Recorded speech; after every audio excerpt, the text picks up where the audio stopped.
À peu près tout le monde sur la planète aime le chocolat. Oui, parce que le chocolat, c'est super bon. Et pourtant, l'histoire que je vais te raconter aujourd'hui est une histoire amère. Je vais te parler des dessous du business du chocolat, parce que tu ne le sais peut-être pas, mais 75% de tout le cacao produit dans le monde entier est fait en Afrique. Et dans ces 75%-là, 2 pays dominent largement le marché, parmi lesquels la Côte d'Ivoire, qui est le tout premier avec 59% de la production mondiale. Et pourtant, tiens-toi bien tranquille, ceux grâce à qui le chocolat existe vivent dans la plus absolue des misères. Les cacaoculteurs africains, aujourd'hui, vivent bien en dessous du seuil de pauvreté. On te dit par exemple qu'au Ghana, pour que le cacaoculteur puisse vivre et atteindre le niveau de seuil de pauvreté, il faut que ses revenus soient multipliés par 3. Ça, c'est au Ghana. En Côte d'Ivoire, il faut que ses revenus soient multipliés par 16 pour qu'il atteigne le niveau du seuil de pauvreté. Comment est-ce donc possible? Comment est-ce qu'il est possible que ceux qui fabriquent la matière première dont on a besoin pour pouvoir alimenter une industrie mondiale soient eux-mêmes dans la misère? Est-ce que tu imagines, toi, les producteurs de Mercedes-Benz vivre dans la pauvreté? Est-ce que tu imagines juste un peu cette image-là? Les mecs qui fabriquent des Ferrari vivent dans la galère? Et pourtant, c'est ce qui se passe en Afrique. Et c'est vraiment l'histoire de notre sous-développement. Dans cette vidéo, on va parler d'un sujet assez sérieux, de manière assez stricte, parce que c'est clairement notre responsabilité si ce genre de choses se produisent. Je vais t'expliquer comment est-ce qu'une entreprise aujourd'hui est en train d'essayer de changer ça et comment est-ce que le drame dans cette histoire, c'est que ce n'est même pas des Africains qui sont derrière ces changements-là et pourtant, c'est totalement accessible.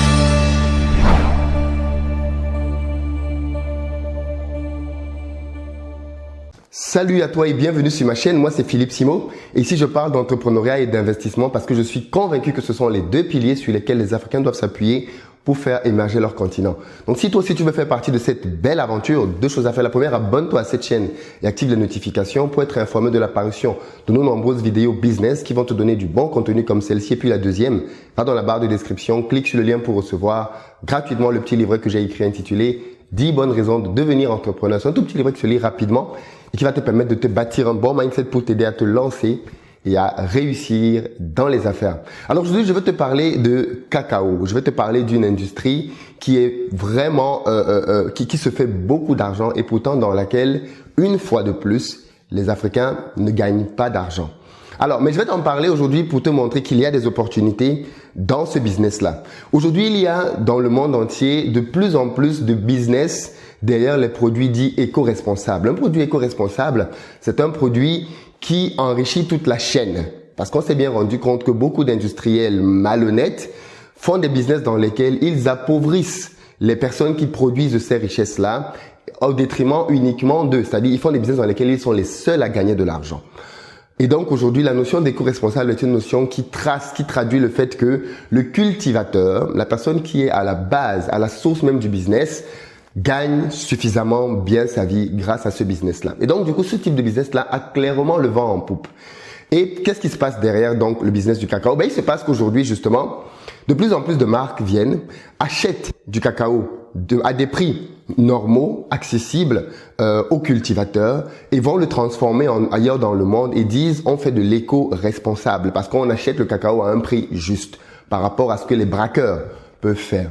Ok, ça c'est une manière de faire. Mais il y a une autre manière de faire qu'un jeune homme a compris en sillonnant le continent africain.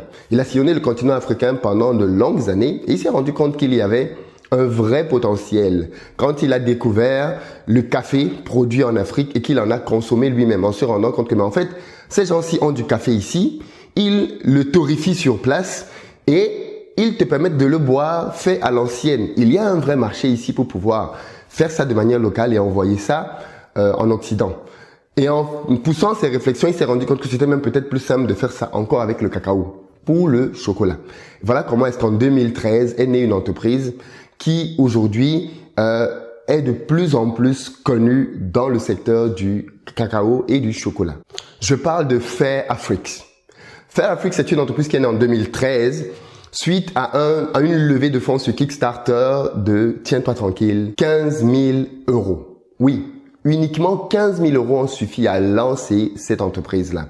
Et aujourd'hui, c'est une entreprise qui est un peu comme modèle dans ce secteur-là. C'est une entreprise aujourd'hui qui est allée même un peu plus loin et qui a permis aux cultivateurs de prendre des parts dans l'entreprise de telle sorte qu'à vie, ces cultivateurs-là ne soient plus dans la galère. Fairafrix aujourd'hui est une entreprise qui est connue dans le monde entier internationalement parce que justement ils sont partis du Made Africa. Tu sais qu'aujourd'hui tout ce qui est Made Africa se vend très bien. Et donc du coup, la personne derrière ce projet-là a eu la génialissime idée justement, lui, de fabriquer son chocolat sur place au Ghana. Comment il a rendu ça possible? Parce qu'il a trouvé simplement un industriel ghanéen qui avait déjà un pressoir sur place au pays. Et donc lui, il s'est juste associé à ce Ghanéen-là et il a commencé à faire travailler les agriculteurs qui produisaient du cacao bio pour qu'ils puissent travailler avec lui. Parce que le cacao bio est acheté 3 fois plus cher que le cacao normal. Et donc du coup, derrière cela, est né un vrai business. Un business dans lequel aujourd'hui, de plus en plus de personnes gagnent de l'argent. Et ils sont allés un peu plus loin en se disant, mais il y a des gens dans ce pays qui ont fait des études et qui ne sont pas à l'aise avec le fait d'aller travailler dans des champs. Parce qu'en général, quand tu vas loin dans les études, notamment en Afrique, la dernière chose dont tu as envie, c'est d'aller travailler dans un champ. Et donc, lui, il explique donc justement que partant de là, il s'est dit, mais si sur place, on industrialise, alors on va créer des jobs qui vont intéresser aussi cette catégorie de la population-là. Et voilà comment est-ce qu'aujourd'hui, de plus en plus de jeunes, même diplômés, viennent travailler dans ce projet-là pour le faire grandir. C'est un projet modèle. En réalité, ce genre d'histoire-là, elle est belle et il faut la promouvoir. D'accord? Je ne suis pas en train de dire que c'est une mauvaise chose, bien au contraire. Mais ce que je regrette juste dans l'histoire, c'est que ce soit quelque chose qui soit porté par un jeune Allemand. Un jeune Allemand. Pourquoi faut-il que ce soit un Allemand qui vienne se rendre compte du potentiel de notre continent et qui décide de le valoriser de cette manière-là? Où sommes-nous? Que faisons-nous, toi et moi? Des opportunités comme celle-là, il y en a plein en Afrique. Et moi, je pense que si tu veux, on est souvent à se plaindre et souvent à accuser tout le monde. Parce qu'on est les champions pour accuser la France, pour accuser les présidents, pour accuser, je ne sais pas trop moi, qui d'autre, de manipuler l'Afrique, ainsi de suite. Et quelque part, il y a des raisons de le faire. Mais des histoires comme celle de ce jeune Allemand nous prouvent aussi que toi et moi, bien souvent, nous ne jouons pas notre rôle. Parce qu'en réalité, le fait que ce jeune Allemand-là, aujourd'hui, travaille bien évidemment dans son effectif avec plein de Ghanéens et plein d'Africains, démontre bien que en réalité, il faut pas avoir fait un grand diplôme ou avoir... Non, parce que réunir 15 000 euros, c'est pas quelque chose d'impossible. D'ailleurs, beaucoup ici ont 15 000 euros dans leur compte en banque et ne savent même pas quoi faire avec. Ce jeune homme-là, il les a levés clairement à l'international. Les gens ont été séduits par le projet de se dire, mais attends, ok pour faire du chocolat, mais encore mieux de le faire sur place. Parce qu'aujourd'hui, beaucoup de gens qui vendent le éco-responsable sont des gens qui achètent le cacao en Afrique et viennent le fabriquer en Europe ou en Amérique latine pour le revendre. Et beaucoup d'Africains même sont lancés dans ce business parce qu'en réalité, produire du cacao, c'est pas compliqué du tout comme business, mais vraiment pas du tout. Et donc du coup, et même les machines pour pouvoir produire du café de A à Z, si tu prends juste de petits échantillons, tu peux t'en sortir avec moins de 20 000 euros. Donc en fait, on est là dans un business qui peut clairement commencer à marcher avec moins de 40, 50 000 euros. 40, 50 000 euros, 5 personnes de la diaspora peuvent s'associer et le faire. Et peut-être même moins. Et si tu vas dans un pays comme le Ghana, dans lequel tu as déjà des pressoirs sur place, tu peux juste t'entendre avec l'entreprise qui a les pressoirs pour qu'elle presse aussi ton chocolat à ton tour. Et donc à ce moment-là, tu fais drastiquement fondre les coûts pour se lancer. Et tu peux faire comme cette entreprise-là avec 15 000 euros, 10 000 euros même, un peu moins, lancer aussi ton business. Pourquoi est-ce qu'on ne le fait pas? Des opportunités comme celle-là nous tendent la main. Voilà pourquoi est-ce que le fait que l'Afrique soit un continent dans lequel il n'y a pas beaucoup de personnes qui sont très riches est une absurdité. Parce qu'il y a tellement d'opportunités chez nous. Et moi, ma crainte, elle est celle-là. On a parlé ici de Jumia il y a quelques temps et ça avait fait un grand choc, une onde de choc quand Jumia avait dit qu'elle était une entreprise africaine. C'est là aussi une entreprise détenue par un Français et un Allemand de mémoire. Et aujourd'hui, je vois beaucoup de gens jubiler quand Jumia ferme ses portes dans un pays ou dans un autre. Je vous rappelle juste qu'à chaque fois que Jumia ferme ses portes, ce sont beaucoup de personnes, nos frères, qui se retrouvent au chômage au quartier. Donc ce n'est pas plaisant que Jumia soit en train de chuter ou de perdre des parts de marché dans des pays africains. C'est pas ça le but. Par contre, le fait que autant d'étrangers, jeunes comme nous, vont en Afrique et voient de plus en plus d'opportunités et se lancent dedans, est supposé être un signal, est supposé être une alerte pour toi, moi et nous autres, de nous faire comprendre que peut-être que ça risque d'être ça le modèle de développement de l'Afrique. Une Afrique dans laquelle des étrangers sont venus, ont vu des opportunités, les ont exploitées et ont contribué à faire développer le continent. De toutes les façons, il faut que l'Afrique se développe et les opportunités ne nous attendent pas. Clairement, si tu n'agis pas, si tu ne te lèves pas pour le faire, elles ne vont pas t'attendre. Une fois que j'ai dit ceci, je ne peux pas te laisser sans te donner des pistes de solutions. À mon avis, il y a 2 idées que tu dois avoir aujourd'hui si tu veux investir en Afrique pour pouvoir te dire vers quel secteur aller et dans quoi est-ce que je peux me lancer. 2. Il y en a même une 3e. Je développerai la 3e dans une autre vidéo parce qu'il y a beaucoup de business dans la 3e. En revanche, 2 de base. La première, c'est observe dans le pays qui t'intéresse en Afrique tout ce que ce pays achète à l'étranger pour vivre. Les pays africains aujourd'hui dépensent des fortunes pour se nourrir, pour se vêtir, on achète quasiment tout en Afrique à l'étranger pour le ramener sur place. Quand tu vois les choses que le pays achète à l'étranger, tu identifies tout de suite les besoins réels du pays. Tu vois ce dont le pays a réellement besoin et tu vois donc qu'en le fabriquant sur place, tu as déjà un marché sur place qui peut acheter ta nourriture. Et c'est le cas pour tout ce qui est alimentaire, le poisson, la viande, le poulet, le riz et beaucoup d'autres cultures que nos pays achètent à l'étranger, de l'huile pour pouvoir nourrir nos populations. Et pourtant, ces choses-là peuvent être produites sur place et en très grande quantité. Voilà une niche dans laquelle tu peux aller et voir plein d'idées de business que tu peux lancer.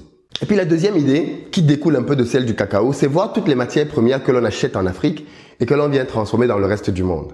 Parfois, comme c'est le cas avec le cacao, tu vas te rendre compte que transformer ces matières premières sur place, ce n'est même pas quelque chose d'impossible en réalité.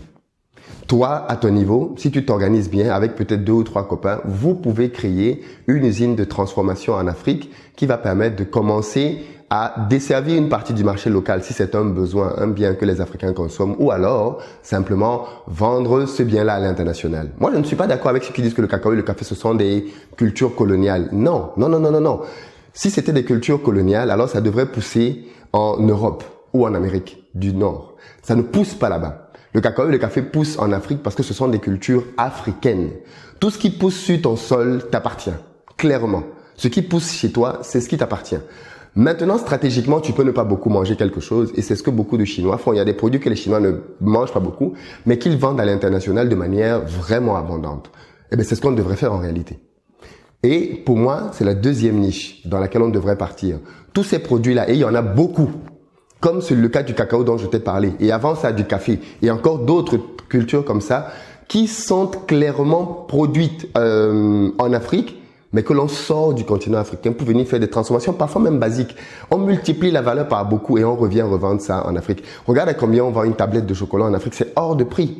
C'est hors de prix. Alors pourquoi? Parce qu'on a pris les graines sur place, on a pris du cacao, on l'a fait sortir, on allait le torréfier, le transformer et on l'a ramené pour le vendre à prix d'or. Et beaucoup de cultivateurs même ne connaissent même pas le goût du cacao, du chocolat. Ils ne savent même pas à quoi sert le produit qu'ils ont si durement cultivé. Parce qu'il faut savoir que le cacao, c'est une culture difficile. C'est une culture qui met des années avant de commencer à produire, donc qui demande de vrais sacrifices. Faire tout ça pour gagner des miettes derrière et enrichir des grands groupes, c'est une aberration. Mais comme je le dis toujours sur cette chaîne, notre meilleure arme en réalité pour pouvoir combattre tout cela, c'est l'action. Ce n'est pas le fait simplement de pouvoir pianoter sur Facebook pour se plaindre à gauche, à droite. C'est se lever et se dire, ok, ça, il y en a marre, il faut que j'agisse. Et ça, c'est clairement quelque chose qui est à ta portée, à toi aussi. Quand tu écoutes ce genre de vidéo et qu'elle te parle, je pense qu'une bonne chose que tu peux faire, c'est les partager. Et peut-être les partager parce qu'en les partageant, de là naîtra peut-être des collaborations. De là naîtra peut-être un business. Parce que oui, parfois, tu peux sous-estimer un petit geste que tu fais, mais pourtant, il contribue à changer la vie d'autres personnes. En tous les cas, moi, je t'invite à partager cette vidéo à tous ceux et toutes celles qui aiment réellement l'Afrique et qui veulent être des acteurs. J'espère que tu as bien compris mon point dans cette vidéo et que tu n'es pas dans l'idéologie de dire qu'il faut blâmer ce jeune Allemand. Je ne le blâme pas. Il est venu, il a vu des opportunités, il les a saisies.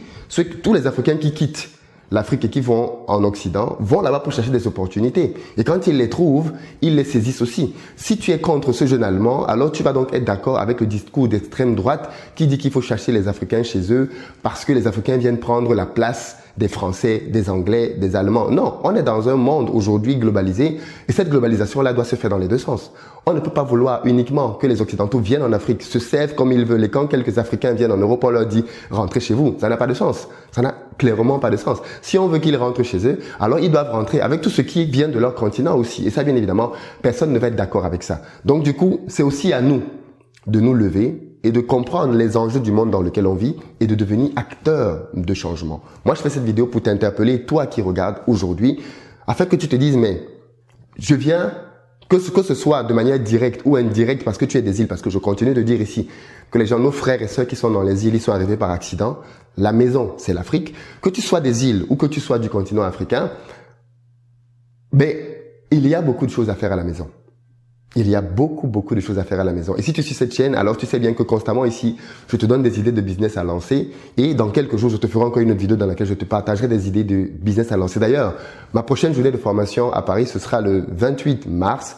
Et ce sera pour te parler d'Afrique. Pourquoi, comment, avec combien et quel business lancer très rapidement pour commencer à avoir des rentabilités intéressantes. Les inscriptions vont être ouvertes dans les prochaines heures et tu trouveras dans la barre de description un lien pour réserver ta place. Mais dans tous les cas, l'idée ici, c'est celle-là. C'est te dire que tu peux être à ton niveau acteur du changement. Ne laisse pas cette opportunité-là te filer entre les doigts. À très bientôt sur la chaîne.